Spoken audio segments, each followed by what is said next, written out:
After, how come they don't have a top five? How come they never have? I don't know if Oregon has all this money. How come? Because well, all right. Well, I'll get to that in a second. The thinker asks, if Oregon has all this money, how come they don't have a top five recruiting class? How come they never have a top five recruiting class? I'll get to. And by the way, if you have a question, just leave it in the chat, and I'll get to it at the end. But let me just make this final point, and then we'll get to question. That money going away, a waste of money. Yeah, I kind of agree with you there. But anyway, when it comes to Nike, we're just talking Nike business, by the way, here, the thinker. So Nike business is going to have eyeballs on them when the Ohio State and the Penn State game, and then when we click over, we're going to see, well, the game right after it starts at 3:30. It's going to be Michigan taking on Oregon. Oregon, again, Nike school, and then Michigan, like I just showed you, the first ever Jordan brand school. We see how these strategic partnerships in business, how they're going to be benefiting you regardless when you've made the right connection. When you've made the right connection in business, then it really doesn't matter what happens necessarily on the field per se. But what's gonna matter, what more so matters, is how many eyeballs you're able to get on your stuff. All right. So as I close out, let me just kind of give you a realistic example, because I grew up in Silver Spring, Maryland. I was right there. I saw everything that happened when it comes to Under Armour and how they were able to establish themselves as a brand, how they were able to establish themselves as a real player in this game, like a real player in this game. It's crazy to see, because, Kevin Plank is from Maryland. He's from the same area I am. And it's kind of inspiring to see how the Under Armour brand has become one of the brands that's competing with the Nikes of the world and all that kind of stuff. So Maryland is at the bottom. I can't wait to get to your comments. The thinker, I like it. All right. So Kevin Plank, the founder of Under Armour, he went to a high school. He went to one of my rival high schools. I played at Good Counsel High School, and one of our rivals is St. John's, the St. John's Cadets, and St. John's is where Kevin Plank went, and he's the one, like I said, who started the Under Armour brand. And I remember before I actually moved to Florida, I had a job I was a scout for a company named FBU, which stands for Football University. We put on camps and we do a lot of stuff in the middle school space and, recruiting kids and all that kind of stuff. They're definitely very, very much in the recruiting world, which is why I know so much about how a lot of this stuff works. So I remember having a conversation with the St. John's athletic director, and I was asking him, okay, how exactly how does it work? Because I know you got the connections. Every high school is not St. John's High School. They don't have, the founder of Under Armour on the main line and stuff. They can't just, shoot a text to them. They have to actually fundraise. They have to actually work for a lot of the resources that they get and all that kind of stuff. So he broke it down like this. He said, look, the way it works is that Under Armour gives us a check. They give us a check, but everything that we buy with this check has to be stuff that the Under Armour people offer. So you buy stuff, it's a check. Yes, it's money that we get, but all the stuff that we get has to be bought from Under Armour. So the visors, the pads, the practice dummies and all that kind of stuff, all the stuff that goes on when it comes to, quote unquote sponsoring.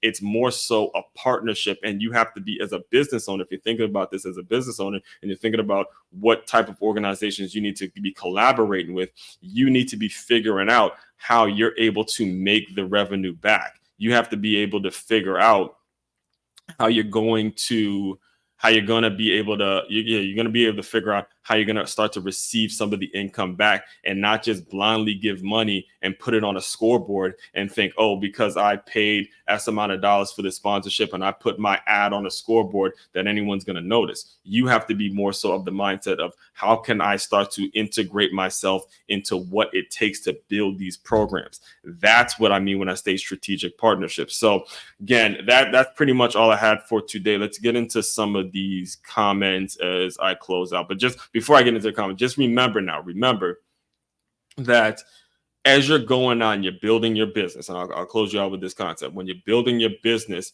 really, really ask yourself, does my product or service align with the mission, align with the goals, align with whatever it is this particular nonprofit or sports program or whoever you're trying to help out, does it align with each other so there's more of a long-term strategic partnership that's built in? That's what we talked about. Understand, we talked about, first of all, the fact that the Big Ten has a network, an actual TV network, when that wasn't always the case, right? But being able to have that network and go to their advertisers, the people that were already advertising during the games, and say, hey, you as the Big Ten, that's the middleman, hey, look at how many people are going to be watching this Ohio State and Penn State game. Let's bump up the price on that. So you have a Big Ten network that you could do. Then there was obviously the connection between Jordan and Nike, and you see how that's ultimately playing out. And then as you go further and further and further into it, like my man is here saying, is, Oregon, now that NIL is available and you can actually pay the players, Phil Knight and Nike going to get up in the game and throw a ton of dollars, throw a ton of money at who's ever Oregon is really high on Oregon's board. All right, so we got a couple comments. Let me read these out real quick for you guys. The Thinker says, shout out to the Thinker, man. Appreciate you tuning in. He says, if Oregon has all this money, how come they don't have a top 5 recruiting class? That's a great question. How come they never have a top 5 recruiting class? He also looks like he's going on a little rant here. All that money is going to waste. The Ducks not even sniff.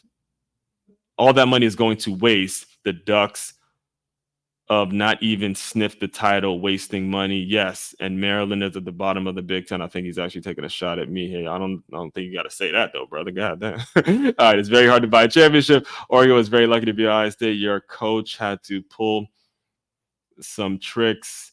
Plus, there were bad calls to make mistakes with Ohio State quarterback that won you the game. If Ohio State plays Oregon again in a neutral site, it'll be by 14. The Ducks are so used to losing games.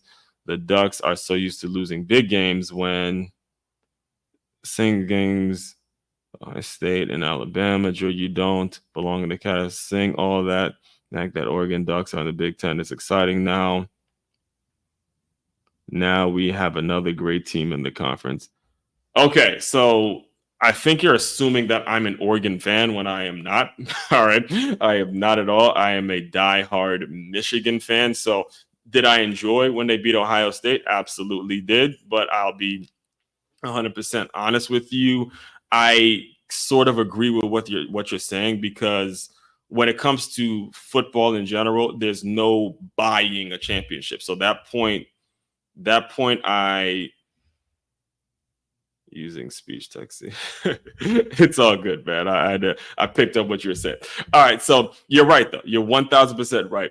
You can't buy a championship, and this is where a lot of this stuff matters. This is where a lot of it matters. If the Nike, go Ducks, go Buckeyes, go Big Ten. All right, yeah. So this is, and I'll just kind of close you guys out with this, and I'll leave this with a football point. Is he's 1,000% right. What the Thinker is pretty much saying in the comment section. And by the way, if you have a comment or you want to address anything that I say, just let me know in the comment section. There's no ability. There's no buying a championship. All right. He's 1,000% right. There's no buying a championship. It doesn't matter how much money Oregon or how much money Nike is giving to Oregon. It doesn't matter how much Ohio State has paid for their roster. It doesn't, in this new landscape of college football, what folks got to remember, whether it's college football or even college basketball or even the NFL or the NBA, you don't buy heart. All right. You don't buy people who really give a shit. You can't pay for that kind of stuff. The kind of things that win championships and build teams is truly brothers, people, whether it's brothers, whether it's I want to use brothers because I don't want to get anybody offended in the female world. The females athletics world is just as important, but it's teammates coming together, coaches coming together and working together for a common goal. Yes, the money has a place, but it's not going to actually win you the championship. This is an important note. I'm glad he made this point. You will not buy a championship. I don't care who you know. If that was the case, then Notre Dame would probably be at the damn. I like your show. I'll put on my list of. I got you. But I appreciate you, the Thinker. But if money bought you championships, Notre Dame would easily be the #1 team across in every single year because they're one of the most storied programs, right? But the money will not buy you a championship. What's going to have to happen is eventually you have to really invest in people. You have to invest in teamwork. You have to invest in strategic partnerships. You have to really build your organization around what a strategic partnership can do. And that's really the bottom line to today's episode. By the way, it comes out every Monday, Wednesday, Friday, tackling turnover with teamwork. But understand, if you really want to build a solid business, and this is true sports, business, politics, whatever it is, if you want to build something substantial, you can't just think that the money's going to get you there. It's not going to happen. What's going to happen is when you are able to gel as a team, you're able to invest in the right people for certain jobs, then you'll start to see results. And that's just gonna, I'll drop the mic with that. That's just gonna be the truth amongst any walk of life, any business, any family, whatever it is. More so concern yourself with how are we gelling together, how are we working as a team, and do we complement each other when you look to work with people. All right. All that being said, like I said earlier, interested in hearing more of my work, the main website is makeyourmove.com. That's MakeYaMove.com. One stop for all your teamwork and your self-development needs. As one, Crookshank, your one and only Move Swiftly speaker, checking out. You guys continue to move swiftly. We will talk more soon.